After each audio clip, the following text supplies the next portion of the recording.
Bienvenue à nouveau. Nous recevons aujourd'hui Évariste Bartolo, ancien ministre des Affaires étrangères de Malte, pour discuter de l'évolution démographique en Europe. Merci beaucoup d'avoir pris le temps d'être avec nous. Merci pour cela. J'apprécie vraiment de suivre ce que vous faites, que je trouve très important. Faire entendre tant de voix différentes qui sont habituellement exclues du courant dominant, ce qui est terrible.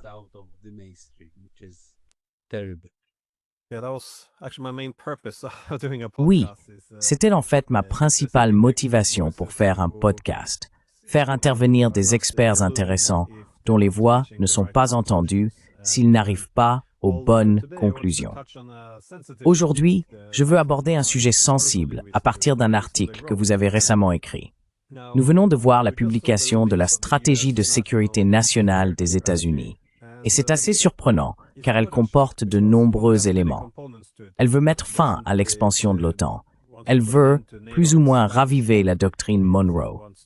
Il y a beaucoup d'aspects à cela. Mais la dimension européenne est également intéressante, car l'Europe n'est plus considérée comme pertinente.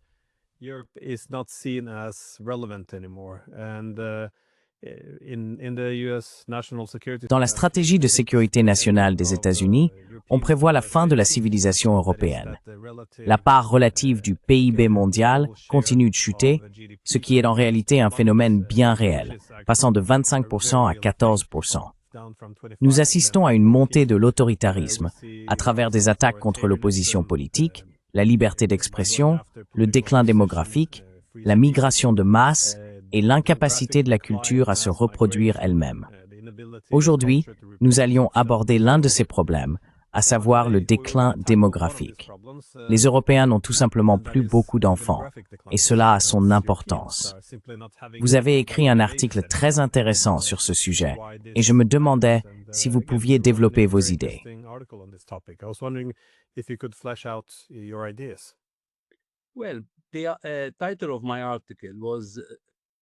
Eh bien, le titre de mon article était « Suicide démographique ».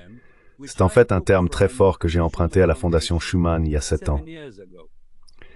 J'ai eu de la chance, je pense, Glenn, que dans mes fonctions ministérielles, je sois passé de l'éducation à l'emploi, puis aux affaires étrangères.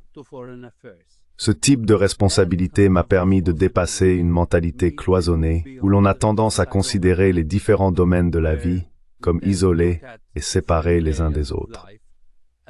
Pour te dire, en tant que ministre de l'Emploi pendant 7 ans, assistant au Conseil des affaires sociales à Bruxelles, nous n'avons jamais discuté de démographie, même lorsque nous parlions de la main-d'œuvre, même lorsque nous abordions la question des pénuries de compétences.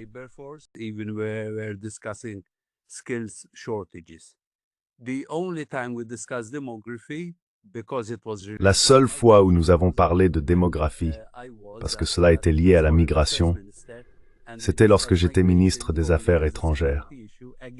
Et même à ce moment-là, nous avons abordé la migration uniquement sous l'angle de la sécurité, pas comme un sujet lié à la main-d'œuvre ou à l'emploi. Or, c'est très sérieux, car l'Union européenne, depuis 50 ans, ce n'est pas quelque chose qui vient de se produire, connaît un déclin démographique. Si l'on se projette, l'année prochaine, l'Union européenne devrait atteindre son apogée, mais à partir de là, elle commencera à décliner. Et ce déclin pourrait être dramatique si sa population n'est pas renouvelée par des personnes venues de l'extérieur. Pourquoi en est-il ainsi?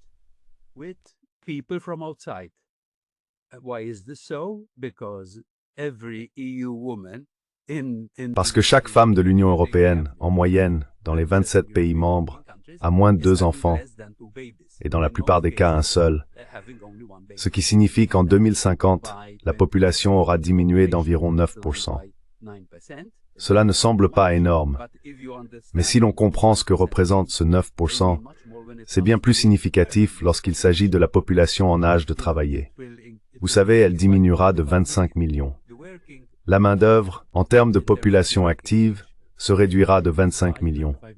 D'ici l'an 2100, elle aura diminué de 55 millions. Et encore une fois, il ne s'agit pas seulement de chiffres, il faut examiner la composition de ces chiffres. Ainsi, tandis que la population en âge de travailler diminue d'au moins 1 million par an, la population de plus de 85 ans devrait doubler.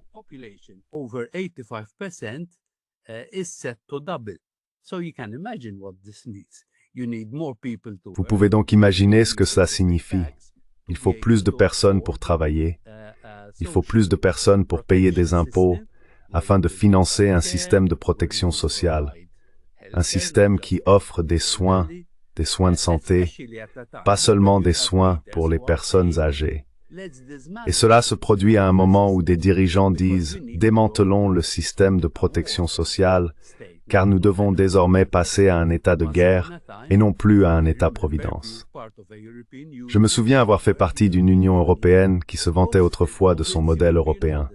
Politique, droits humains, démocratie, diversité, inclusion, solidarité sociale en matière de partage des richesses et protection de l'environnement.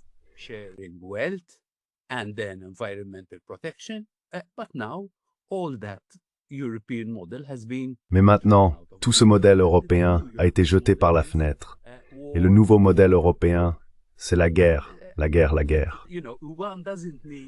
Vous savez, il n'est pas nécessaire d'avoir un document de l'administration américaine pour voir que l'Union européenne se rend encore plus insignifiante.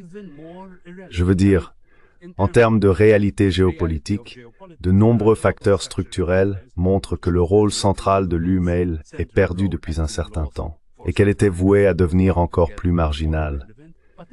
Mais au lieu d'essayer de donner un sens à une situation existentielle aussi difficile, il semble que la direction actuelle de l'UE soit déterminée à pousser l'Union toujours plus loin vers le suicide.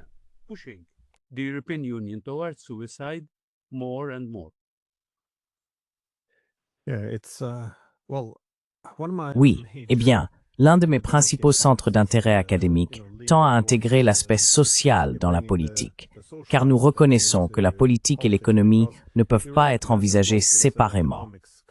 C'est tout le principe de l'économie politique. La sociologie est également très importante. Autrefois, il était courant que tout cela soit réuni, mais nous le faisons moins aujourd'hui. Quelque chose comme la baisse du nombre de naissances. Non seulement, à long terme, c'est une forme de suicide si nous ne nous reproduisons pas, mais cela a aussi des conséquences économiques, politiques, géopolitiques, sécuritaires et sociales.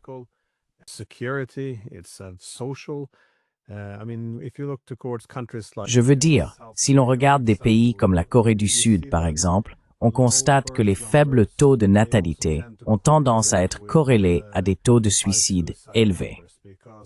Parce que, vous savez, les êtres humains sont des animaux sociaux, nous nous organisons en groupes, nous cherchons à appartenir à des groupes, et la famille est le plus important de ces groupes, celui où existent des hiérarchies bienveillantes, où les gens assument des responsabilités envers les autres au sein du groupe, au lieu de simplement revendiquer des droits individuels. C'est donc tout à fait essentiel. Pourtant, cela n'entre guère dans le débat communautaire ou politique plus large. Mais c'est parce que nous avons toujours connu une croissance démographique. Maintenant que celle-ci va s'effondrer, c'est pour cela que j'ai trouvé votre article fascinant, parce que c'est un sujet qui devrait être au premier plan, puisque ça va définir bon nombre de nos problèmes à venir.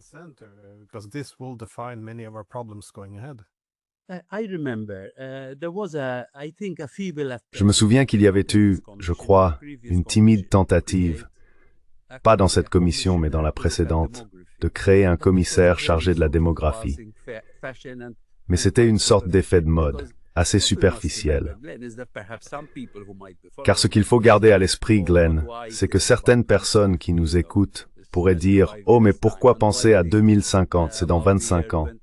Et pourquoi penser à l'an 2100? Le déclin démographique de l'Union européenne est déjà là, donc nous ne parlons pas de l'avenir. Il suffit de constater qu'en regardant les chiffres de l'emploi aujourd'hui, l'Union européenne compte près de 4 millions de postes vacants, 3,9 millions, qu'elle ne parvient pas à pourvoir parce qu'il n'est pas né assez d'enfants il y a 20 ou 25 ans.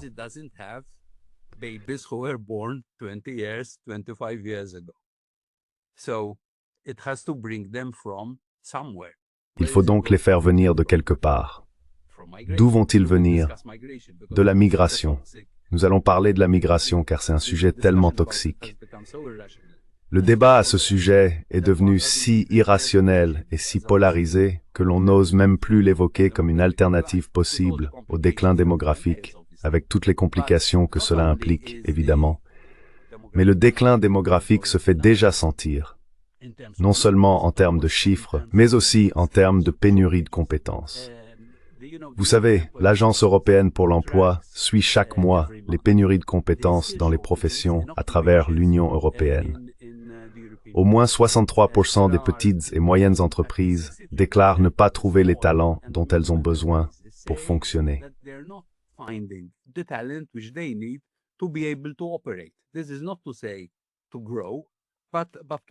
Il ne s'agit pas de croître, mais de pouvoir fonctionner.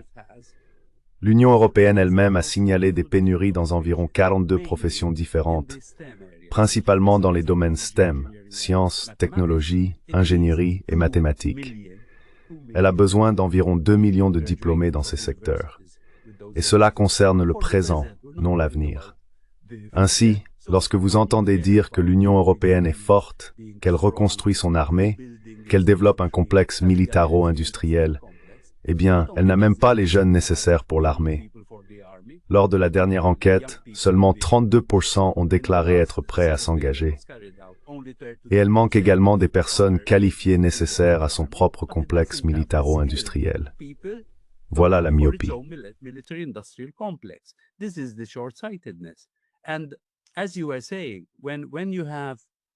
Et comme vous le disiez, lorsque des pays connaissent ce type de déclin, les gens montrent qu'ils ont également perdu confiance en l'avenir.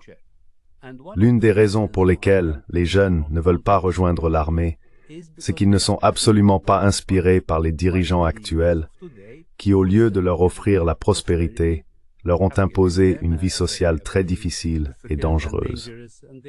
Ils ne sont pas fiers d'appartenir à une entité qui ne prend pas soin d'eux. C'est quelque chose de très profond.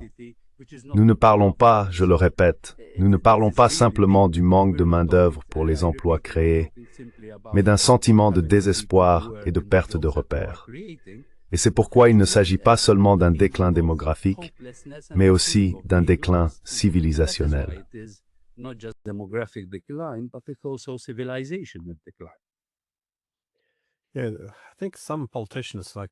Je pense que certains politiciens, comme Viktor Orban, pourraient être perçus différemment de la manière dont ils sont aujourd'hui vilipendés, car bon nombre des idées visant à restaurer les valeurs traditionnelles pourraient en réalité constituer une réponse aux excès du libéralisme, qui a souvent tendance à saper les institutions traditionnelles comme la famille.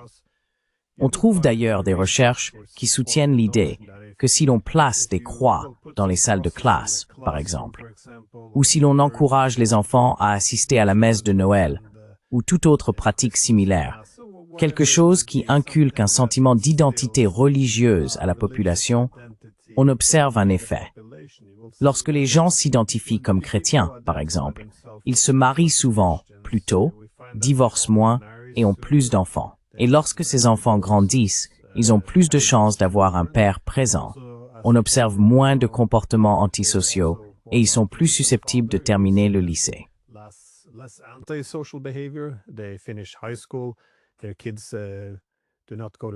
Leurs enfants ne vont pas en prison. Ils consomment moins de drogue et d'alcool, il y a moins de violence et ils forment leur propre famille stable avec à nouveau des taux de natalité plus élevés. Donc, on a là une forme différente, appelez cela de l'ingénierie sociale si vous voulez, mais des moyens de l'encourager. Bien sûr, toutes ces mesures ne fonctionnent pas, mais il est intéressant de voir que certains politiciens en parlent réellement. Je me souviens que j'étais à la Banque centrale de Hongrie pour donner une conférence, et le gouverneur de la banque est venu prononcer un discours en demandant « Quel type d'économie avons-nous » Nous ne pouvons pas seulement mesurer le PIB. Nous devons examiner ce qui incite à la restauration de la grande famille, par exemple. Ce sont d'excellentes idées, Et à un moment donné, il semble que tous les pays européens devront avoir cette discussion.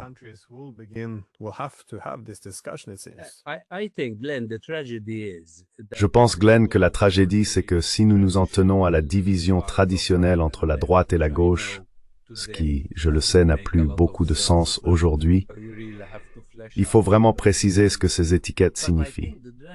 Mais je crois que la véritable tragédie, c'est que les questions dont tu parles, et dont des gens comme Orban parlent aussi, je me souviens que, lors de ma première conversation avec Lavrov, j'ai été surpris, car il me parlait de l'importance des valeurs traditionnelles, de l'importance de la famille. Il est essentiel que nous ne les rejetions pas.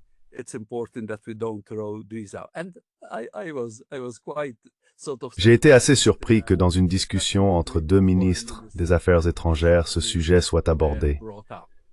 Mais je comprends, c'est tout à fait logique d'en parler, car je pense que nous devons le faire. Quel que soit le domaine dans lequel nous sommes engagés, économie, géopolitique, politique, affaires sociales, cela compte. Nous devons le traiter comme si les gens comptaient. Après tout, nous ne faisons pas cela pour le simple principe, ni pour notre ambition ou notre carrière, mais principalement pour le bien commun des populations. Ce que je trouve tragique, c'est de traiter ces questions comme si elles ne concernaient que des personnes comme Orban et Lavrov.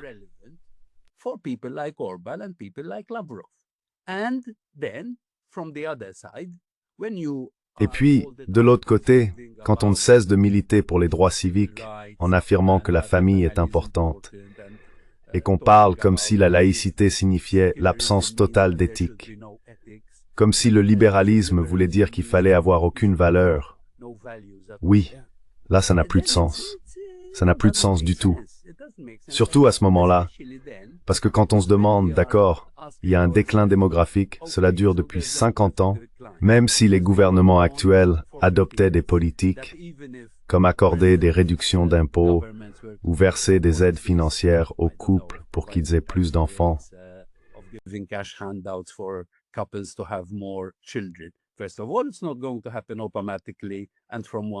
Tout d'abord, cela ne se fera pas automatiquement, ni du jour au lendemain. Et nous savons que nous devons faire face à la question difficile de la migration. Vous savez, accueillir des personnes, comme cela s'est produit au fil des siècles, pour compenser ce déclin démographique.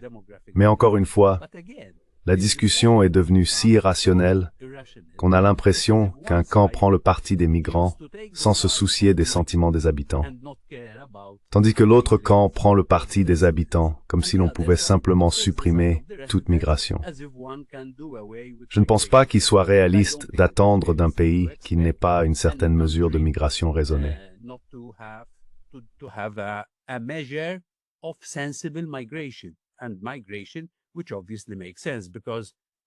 Et la migration, évidemment, a du sens en tant qu'enjeu, car c'est une force très perturbatrice. Les personnes qui arrivent sont déracinées et déplacées, mais en retour, celles qui les accueillent le deviennent aussi.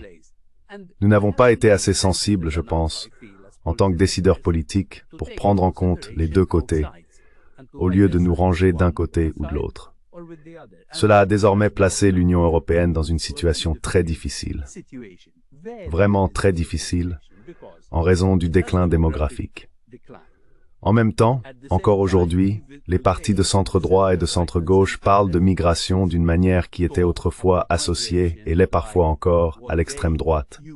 Non seulement une rhétorique anti-immigration, mais aussi des politiques anti-immigration.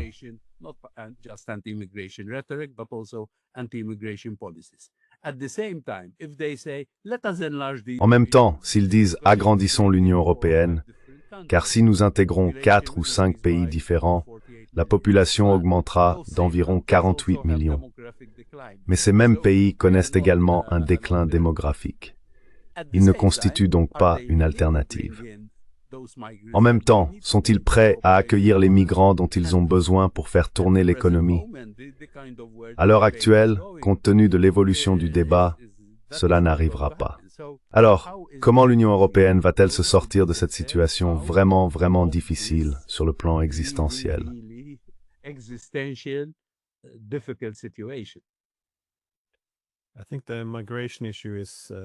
Je pense que la question migratoire est très importante, car nous voyons déjà qu'elle peut être très clivante. Et comme nous l'avons dit, le changement démographique est un sujet très sensible. Pour les conservateurs, il s'agit de préserver et de reproduire les structures et les autorités existantes. Donc ils seront toujours très prudents face à une migration excessive, car elle provoque trop de perturbations dans la conscience nationale, si l'on peut dire. Les libéraux, en revanche, considèrent souvent l'individu en tant que tel et sont donc beaucoup plus ouverts à une migration plus importante. Mais ça n'a pas besoin d'être polarisant si c'est fait avec modération.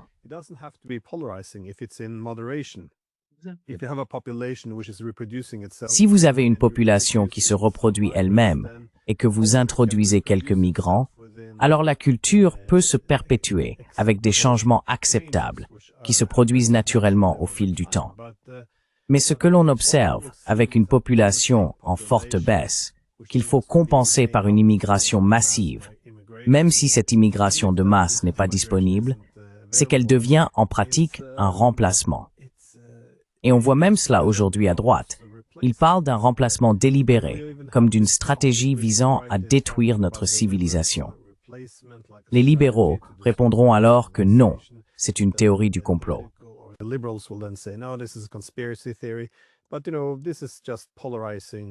Mais, vous savez, ce n'est que de la rhétorique polarisante. Le fait est que les changements démographiques se produisent trop rapidement. Et puis, bien sûr, les politiciens doivent réagir. Mais que signifie tout cela? Je vois nos propres politiciens suggérer que, eh bien, que votre famille soit ici depuis des centaines d'années, ou que vous soyez arrivé l'an dernier et soyez maintenant citoyen, nous sommes tous les mêmes citoyens. Cela ne veut rien dire.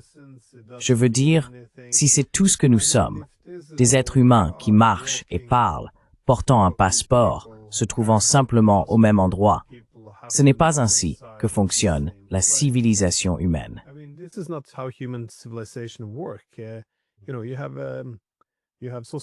Vous savez, il y a des sociologues comme Robert Putnam qui se considèrent comme libéral, mais qui reconnaît aussi que plus les sociétés deviennent hétérogènes, moins elles sont souvent généreuses, moins elles sont démocratiques.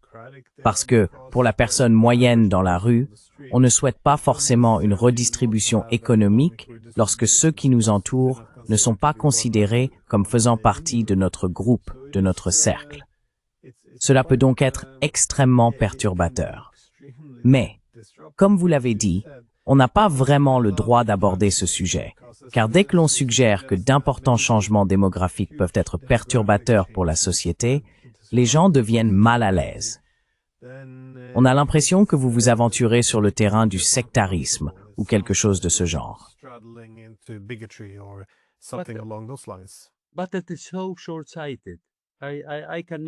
Mais c'est tellement à courte vue.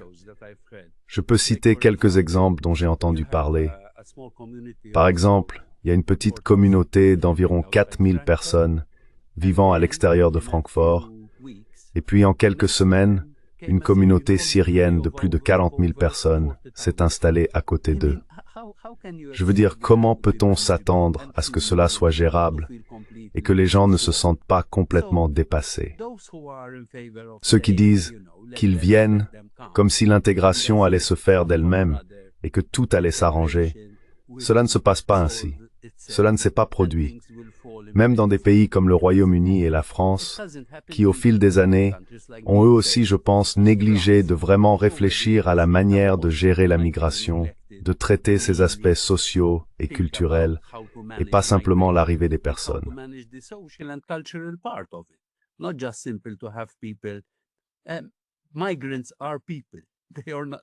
Les migrants sont des êtres humains. Ils ne sont pas seulement des travailleurs. Alors, comment s'y prendre? Si l'on ne prend pas les initiatives éducatives, sociales et culturelles nécessaires pour construire ces communautés, cela ne fonctionnera pas. Il est déjà difficile de bâtir des communautés partageant une culture similaire, sans parler de rassembler la diversité et des cultures différentes.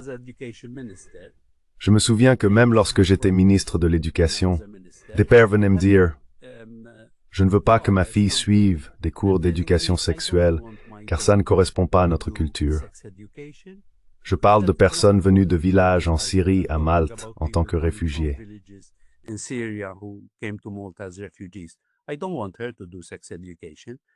ne veux pas qu'elle fasse l'éducation sexuelle. Et je ne veux pas rencontrer le directeur de l'école parce que c'est une femme. Et je disais souvent, non, non, écoutez, il nous a fallu des années pour construire une culture d'égalité, où les hommes et les femmes sont égaux, et où nous devons avoir une éducation sexuelle, parce que c'est important, même pour les filles, de se protéger. Maintenant que vous êtes ici, vous devez respecter notre culture, car c'est dans votre propre intérêt de le faire. J'avais souvent la même discussion, car nous avons évidemment instauré des lois, même lorsque j'étais ministre de l'Éducation, pour protéger par exemple les enseignants homosexuels. Et l'archevêque catholique de Malte est soumis à cette loi.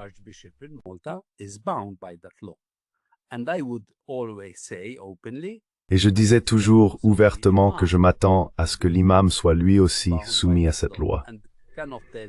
Il ne peut pas me dire « Non, non, écoutez, c'est contraire à notre religion, à notre culture, d'avoir un enseignant homosexuel dans notre école. »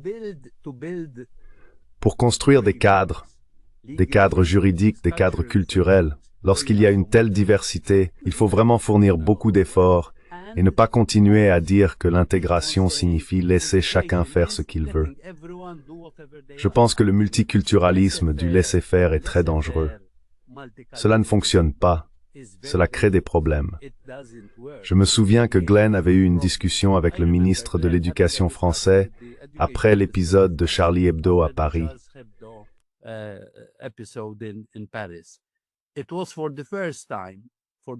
C'était pour la première fois depuis 5 ans, je crois, qu'à Bruxelles, lors du Conseil des ministres de l'Éducation, nous avons discuté de valeurs. C'était la première fois, car on considérait que seuls les traditionalistes, les Hongrois, les Irlandais, les Maltais, voulaient encore parler de valeurs. On les jugeait tellement démodés. Pourquoi veulent-ils encore parler de valeurs? Nous sommes ici dans le domaine de l'éducation pour parler d'employabilité, pour parler de compétences. Comment nous allons numériser notre éducation?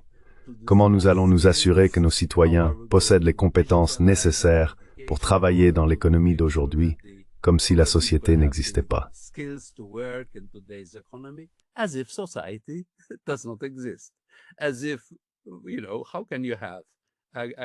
Comme si, tu vois, comment peut-on avoir une bonne main-d'œuvre si l'on n'a pas, d'une manière ou d'une autre, une structure sociale cohérente? Je me souviens lui avoir dit, écoute, je sais que ça peut paraître dur, mais ce qui s'est passé à Charlie Hebdo, vous l'avez provoqué vous-même. Parce que si, au nom de la laïcité, on ne peut pas avoir de religion, ni d'enseignement de l'éthique à l'école, parce qu'on veut que les écoles soient laïques, alors où ces enfants apprennent-ils leur religion? Où apprennent-ils leurs valeurs? On ne peut pas simplement dire, au nom du libéralisme, laissons les choses se faire, que chacun fasse ce qu'il veut, et tout ira bien. Les choses n'iront pas bien.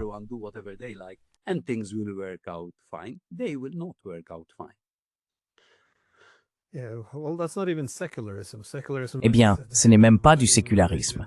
Le sécularisme consiste à séparer la religion et l'État. Dostoïevski, je pensais, avait des perspectives intéressantes à ce sujet, car il voulait un sécularisme dans la mesure où il ne faut pas mélanger l'Église et l'État, puisque l'État corromprait alors l'Église. Il faut garder la politique en dehors de l'Église. Mais il était aussi très préoccupé par le fait que l'Église se verrait attribuer un simple petit coin dans la société pour être ignorée et laissée à gérer son déclin. C'est aussi très dangereux. Je pense que les gens oublient que la démocratie elle-même, ou même depuis la Révolution française, s'est développée à partir de 2 traditions.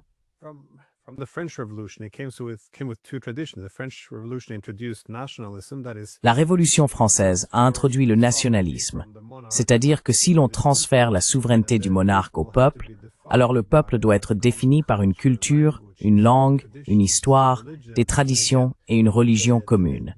C'est ce que représente la nation. En même temps, il y a le libéralisme, qui concerne les droits de l'individu. Avec le temps, l'État-nation libéral a commencé à disparaître, car le libéralisme s'est détaché de l'État-nation. Nous parlons désormais du fait qu'il ne peut plus y avoir de culture unificatrice. Tout doit être multiculturel. La religion ne peut plus avoir de place dans la société.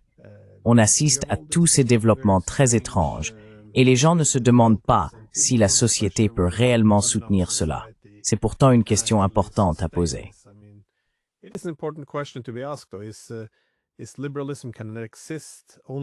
Le libéralisme est-il quelque chose qui ne peut exister que lorsqu'il est équilibré par le nationalisme? Ou bien le but du libéralisme devrait-il être de laisser le nationalisme derrière lui, ainsi que toutes les caractéristiques définissant un peuple? Vous savez, je pense qu'un grand nombre de ces questions, sinon philosophiques, du moins sociales, doivent être abordées. Sinon, on risque d'aboutir à des solutions étranges. J'ai vu, dans une université à Guangzhou, en Chine, qu'ils inventent des robots humanoïdes dotés d'utérus artificiels. En somme, des robots donnant naissance à des êtres humains. Ce qui semble annoncer un avenir effrayant et une terrible solution à un problème qui devrait déjà être profondément enraciné dans la nature humaine.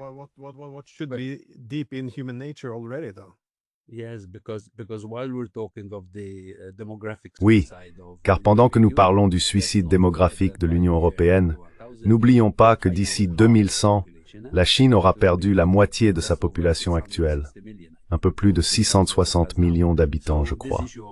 Ce problème de déclin démographique est donc mondial. Dans certaines régions, notamment en Europe, il se fait sentir beaucoup plus fortement. Et je pense qu'il est aussi plus visible parce que nous avons tendance à oublier qu'à proximité de l'Europe se trouve un autre continent, l'Afrique. D'ici 2100, la population de l'Union européenne représentera environ 1/10 de celle de l'Afrique, environ 420 millions d'habitants dans l'UEMOM, contre 4,2 milliards en Afrique.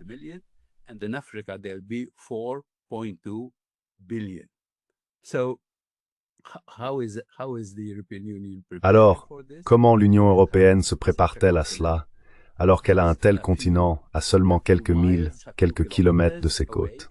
Encore une fois, essayez de placer l'Afrique et la Méditerranée à l'ordre du jour de l'Union européenne.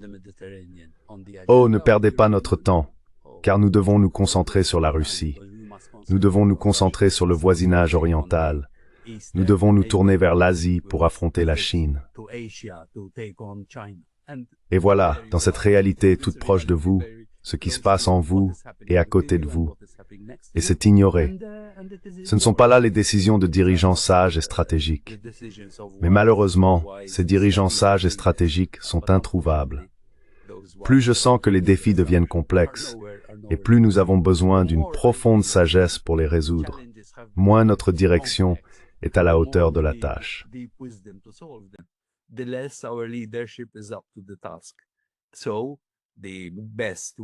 Alors, la meilleure façon d'y faire face, c'est la guerre, la guerre, la guerre. Il y a un ennemi aux portes, les barbares aux portes. Militarisons-nous, préparons-nous, oublions tous les problèmes que nous avons. Oui, nos économies ne fonctionnent pas bien. Nous n'avons pas assez de main-d'œuvre pour nos économies, même là où nous avons créé des emplois. Ne parlons pas de ces choses-là. Concentrons-nous uniquement sur une question, les barbares aux portes. Voyons comment nous pouvons les empêcher d'entrer. Mais en réalité, je ne pense pas que les gens de l'Union européenne soient convaincus par cela. Ils ne sont pas sûrs que les barbares soient aux portes, ou s'ils ne sont pas eux qui dirigent leur pays.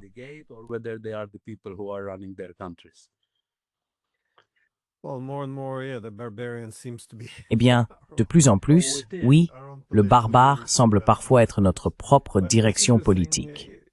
Mais c'est intéressant, encore une fois, qu'est-ce que cela signifie en termes politiques? Comme vous l'avez dit, au XIXe siècle, la population européenne était 2 à 3 fois plus importante que celle de l'Afrique. Désormais, ce rapport va s'inverser, avec une Afrique 2 à 3 fois plus peuplée que l'Europe.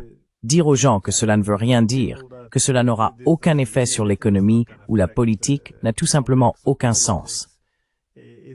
Et je pense que rejeter tout ce débat en disant « Oh, eh bien, c'est juste du racisme, si vous vous inquiétez du fait que l'Afrique soit désormais bien plus grande que l'Europe » est une erreur. Je veux dire, cela aura un impact et je pense qu'il vaut la peine d'en parler. Laissez-moi aussi, oui, désolé.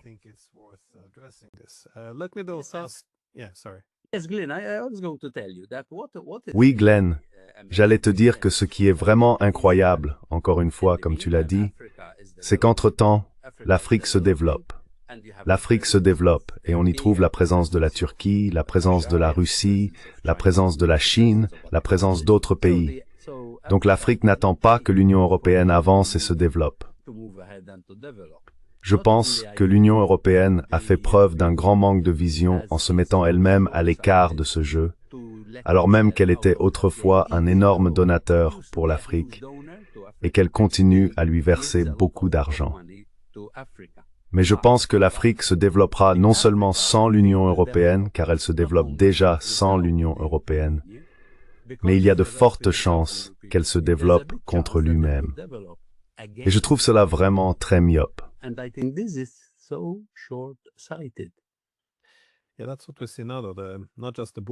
Oui, c'est ce que nous observons aujourd'hui.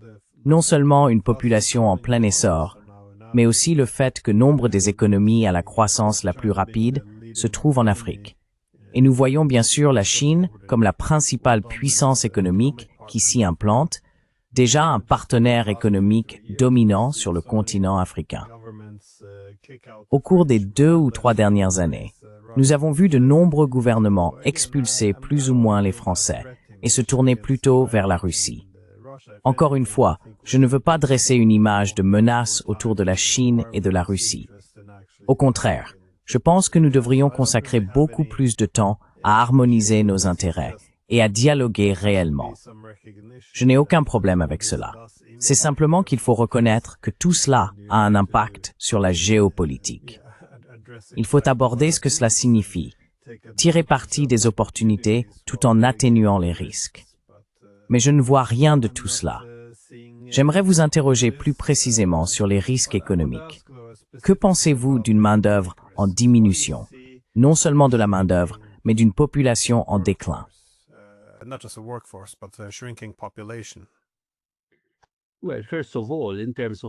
Eh bien, tout d'abord, en matière de dépenses publiques, il va falloir dépenser davantage pour les soins de santé et pour la prise en charge des personnes âgées.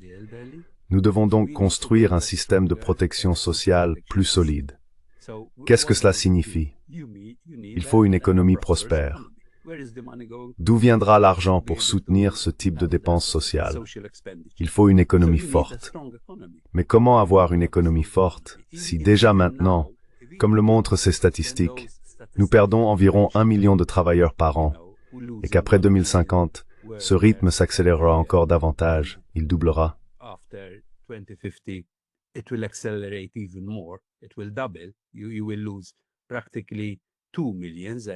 Vous perdrez pratiquement 2 millions par an si vous ne remplacez pas ces travailleurs. Je veux dire, nous avons vu le Japon essayer de se robotiser. Oui, il y a des fonctions que l'on peut automatiser, mais il y a une limite à ce que l'on peut robotiser, surtout lorsqu'il s'agit de s'occuper des personnes âgées et dans les hôpitaux.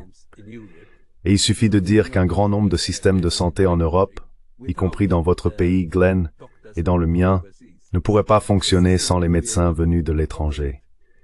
Donc oui, il y a de sérieuses répercussions économiques si les pays ne disposent pas des effectifs nécessaires et avec ces effectifs, des compétences requises.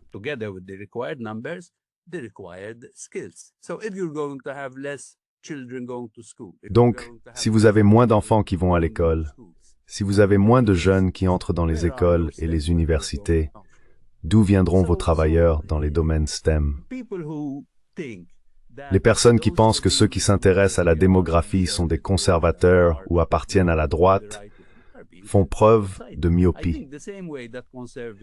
Je pense que, tout comme les conservateurs ne devraient pas hésiter à avoir des discussions sensées et rationnelles sur la migration, les libéraux devraient également garder à l'esprit les implications et les conséquences du déclin démographique.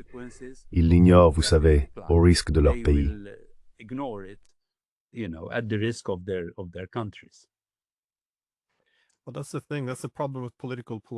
Eh bien, c'est ça le problème.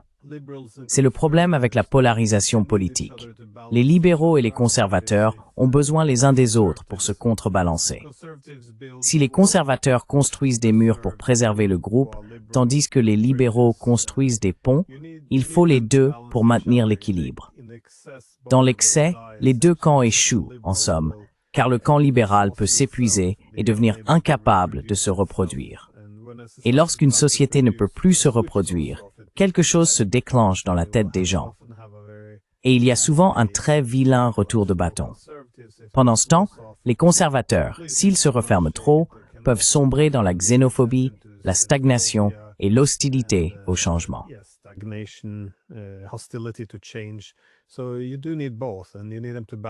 Donc, il faut bien les deux, et ils doivent s'équilibrer mutuellement, ce qui rend ces polarisations si dangereuses.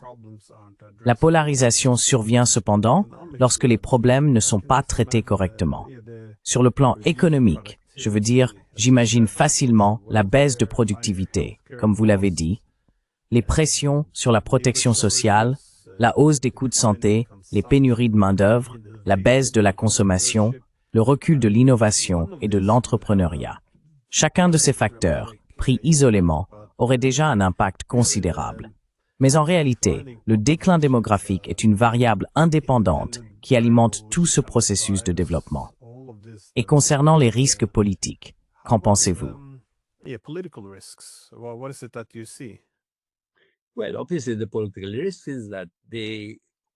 Eh bien, évidemment, le risque politique est que, sur le plan économique, la partie de la population qui diminue le plus rapidement est celle en âge de travailler. Mais en politique, toute personne de plus de 16 ou 18 ans a le droit de vote, et les personnes âgées sont devenues un électorat majeur. Ainsi, en prenant soin des personnes âgées, on s'adresse aussi au plus grand groupe d'électeurs du pays. Nous évoluons vers une situation où les intérêts acquis de la politique à court terme se concentreront sur la satisfaction des besoins des retraités et des personnes âgées, simplement pour pouvoir rester au pouvoir.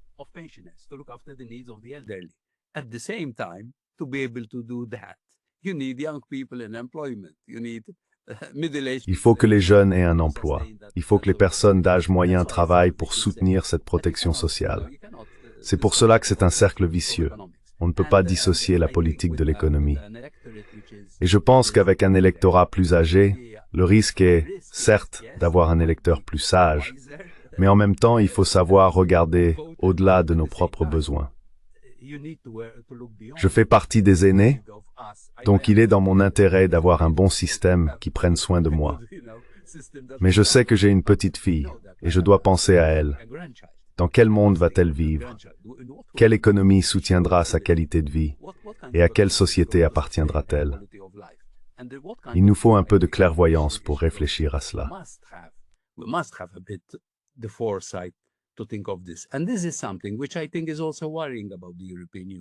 Et c'est quelque chose qui, je pense, est également préoccupant à propos de l'Union européenne. Glenn, j'ai le sentiment que, comme dans beaucoup de systèmes parlementaires, le court-termisme est intégré au cycle électoral. On ne pense pas à ce qui va se passer dans 25 ans. On se demande plutôt comment cela va m'affecter si je fais ceci dans 2 ans, au moment des élections générales. Il y a donc un court-termisme inhérent au cycle électoral parlementaire lui-même. Mais plus encore, dans l'Union européenne, il existe un court-termisme structurel intégrés aux fonds structurels. On dit vouloir les utiliser pour rivaliser avec la Chine et l'Asie, mais en même temps, il faut dépenser cet argent en 2 ans.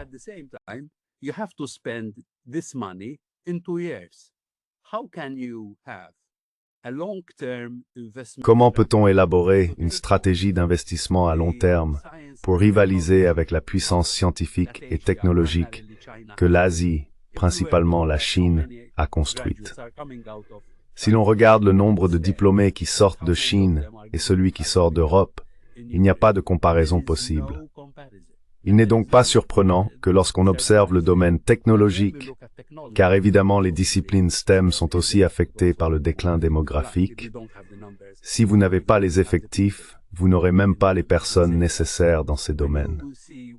Quand on voit ce qui se passe en matière de technologie, je cite toujours l'Institut australien de politique sociale, qui suit les 64 technologies cruciales du XXIe siècle. La Chine est en tête dans 47 d'entre elles et l'Union européenne dans 2. Tout cela a donc évidemment des implications non seulement politiques ou géopolitiques, mais aussi économiques et technologiques. C'est extrêmement important.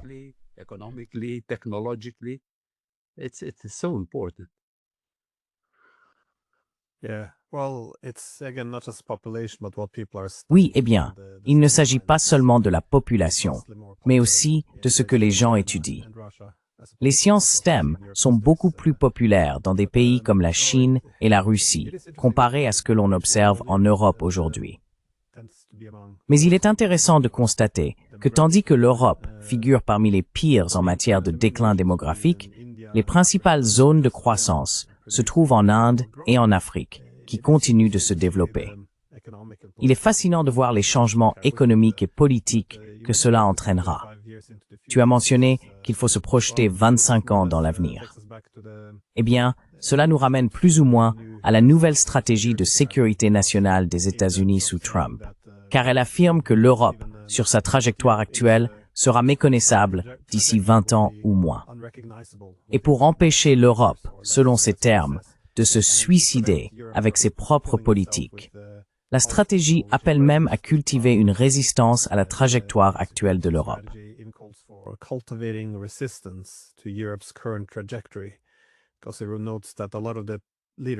Parce qu'il est indiqué que beaucoup des dirigeants qui promeuvent des politiques destructrices sont, ou devraient être, considérés comme illégitimes, plus ou moins. Ce sont des autoritaires.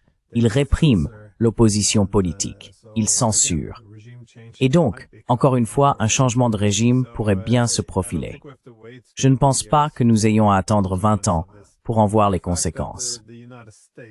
Le fait que les États-Unis, sous cette administration, ne voient aucun avenir en Europe fait également partie des raisons pour lesquelles ils opèrent aujourd'hui un grand virage. Ils ne peuvent plus accorder la priorité à l'Europe. C'est pourquoi la même stratégie de sécurité suggère que les États-Unis doivent abandonner l'idée d'une expansion continue de l'OTAN et aussi leur focalisation sur l'Europe. Les conséquences sont donc déjà là, je pense. Ce serait bien de voir, au moins, vous savez, peut-être que je n'ai pas toutes les solutions, ni vous, mais ce serait bien que cette question soit au moins discutée.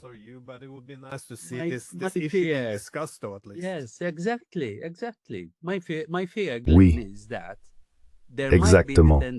Exactement.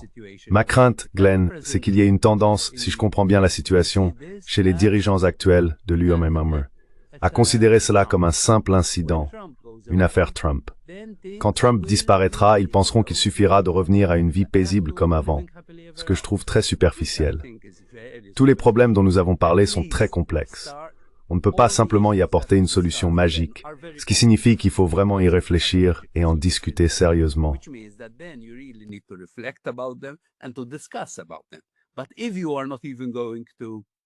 Mais si vous n'allez même pas réfléchir et discuter de ces questions, comment allez-vous élaborer une stratégie pour l'Union européenne dans un monde aussi transformé et multipolaire? Un monde où elle doit apprendre l'humilité, vivre avec les autres et cesser de rêver qu'elle est le centre du monde, capable de dicter non seulement ce que les autres doivent faire dans leurs relations avec elle, mais aussi dans leurs relations entre eux. Récemment, je suivais les propos du ministre qatari de l'énergie à propos de la taxe que l'Union européenne veut imposer au Qatar en raison de la taxe verte. Vous savez, comme le gaz est également considéré comme faisant partie de l'empreinte carbone, ils doivent payer cette taxe.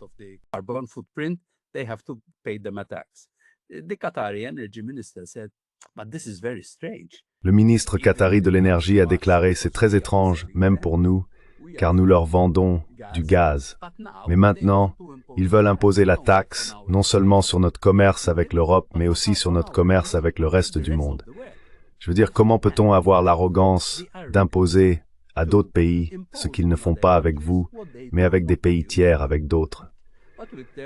Donc, à moins que l'Union européenne ne prenne vraiment le temps de se regarder en face, et avec humilité, de commencer à comprendre quelle est sa véritable place dans le monde d'aujourd'hui et comment construire son propre avenir, elle va s'enfoncer de plus en plus profondément.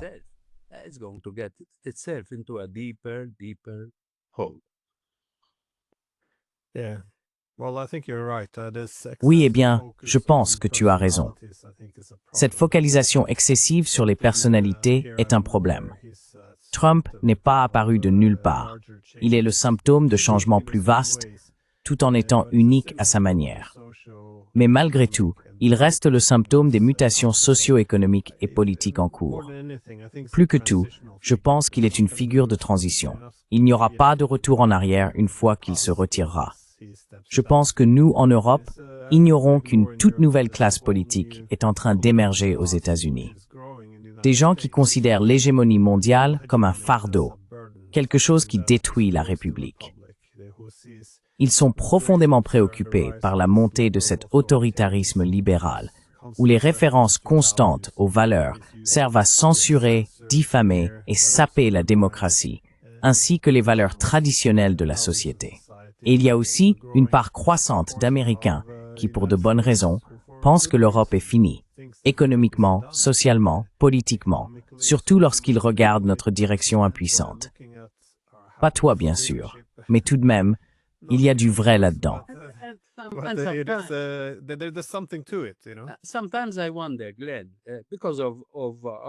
Parfois, je me demande, Glenn, en raison de notre expérience historique en tant que petit pays, nous avons toujours été une colonie. Je pense donc que nous percevons le colonialisme partout où nous le voyons, et parfois même là où il n'existe pas. Mais je me demande ce qui s'est passé depuis la Seconde Guerre mondiale. L'Union européenne, ou plutôt les dirigeants européens, peu à peu, génération après génération, n'ont même pas réalisé qu'ils devenaient des colonisés des États-Unis. Ils sont devenus partie prenante de cette culture de dépendance dont ils ont peur de se détacher, le parrain qui les a soutenus et sous lequel ils ont prospéré pendant les 80 dernières années. Et maintenant, ils paniquent parce que ce parrain, vous savez, ne veut plus maintenir ce type de relation.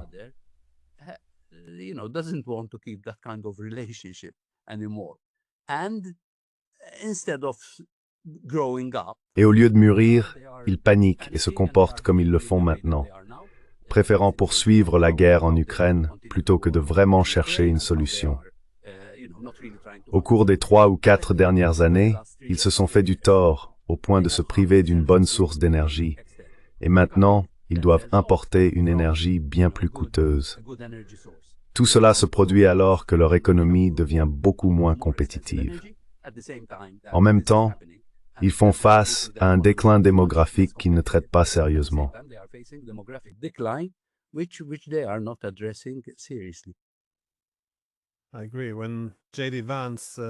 Je suis d'accord.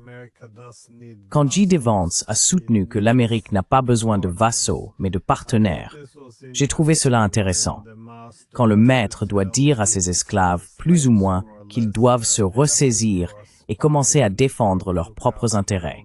Cela aurait dû être un signal d'alarme.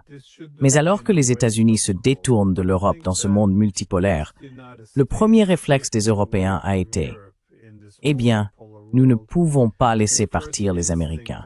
Subordonnons-nous simplement et ne faisons pas ce que nous voulons. Alignons-nous devant le bureau de Trump comme de bons écoliers et signons n'importe quel accord commercial qu'il nous mettra sous le nez. »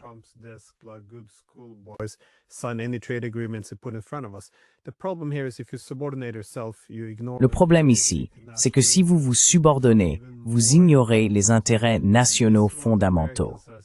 Vous devenez encore plus insignifiant, et c'est ce que les Américains constatent. Ils perdent tout intérêt à mesure que l'Europe poursuit ce déclin. J'affirme donc que nous devrions faire exactement le contraire, c'est-à-dire obtenir davantage de technologies chinoises, de l'énergie russe, et nous connecter à d'autres centres de pouvoir. Nous prospérons, nous gagnons en autonomie politique. Et peut-être que si les dirigeants européens trouvent enfin un peu de courage, alors Washington pourrait commencer à les respecter un peu.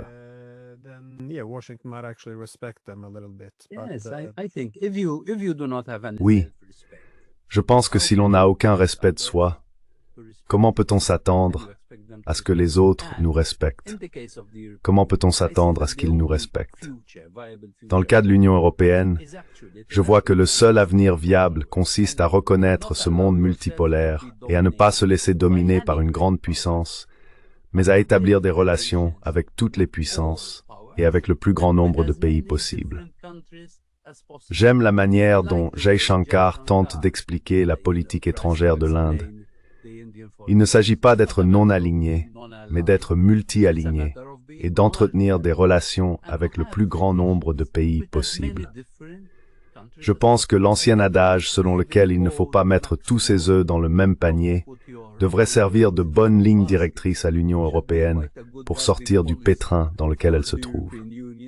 Non seulement elle a mis tous ses œufs dans le même panier, mais elle saute dessus et les écrase en morceaux.